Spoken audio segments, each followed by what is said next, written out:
पहिलीच बातमी सांगलीमधून आहे। सांगलीमधल्या शाळगाव एमआयडीसी मधील वायू गळती प्रकरण दुर्घटनेमध्ये 2 महिलांचा मृत्यू झालेला आहे, तर 5 जणांवर आयसीयू मध्ये उपचार सुरू आहेत।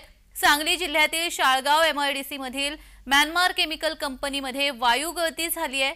9 लोक अत्यवस्थ झाले होते। यामधले 7 जणांना रात्री कराड येथील सह्याद्री हॉस्पिटलमध्ये उपचारासाठी दाखल करण्यात आलेला आहे।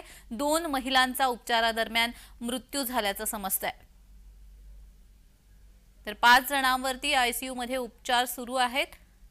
सांगली मधल्या कराड येथील शाळगाव एमआयडीसी मधील हे वायू गळती प्रकरण, यामध्ये आता दोघांचा मृत्यू झाला असल्याचं समजतंय। या मृत पावलेले 2ही रुग्ण या महिला आहेत, तर 5 जणांवरती आयसीयू मध्ये उपचार सुरू आहेत। सध्या सह्याद्री हॉस्पिटलमध्ये अन्य 5 रुग्णांवरती आयसीयू मध्ये उपचार सुरू आहेत। सांगलीमधल्या शाळगाव एमआयडीसी मधील वायू गळती प्रकरणी आता दुर्घटनेमध्ये 2 महिलांचा मृत्यू झालाय।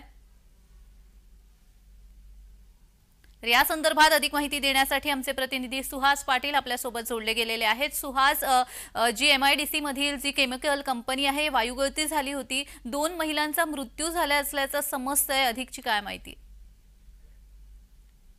जानवी, काल रात्री सांगली जिल्ह्यातील शाळगाव एमआयडीसीतील म्यानमार केमिकल कंपनीत वायू गळती झाली होती। त्यामध्ये 9 लोक अत्यावस्थेत होते। त्या सर्व लोकांना कराड येथील सह्याद्री हॉस्पिटलमध्ये रात्री उपचारासाठी दाखल करण्यात आले होते। उपचार घेत असताना त्यातील 2 महिलांचा मृत्यू झाला आहे, तर 7 जणांच्या वरती उपचार सुरू आहेत।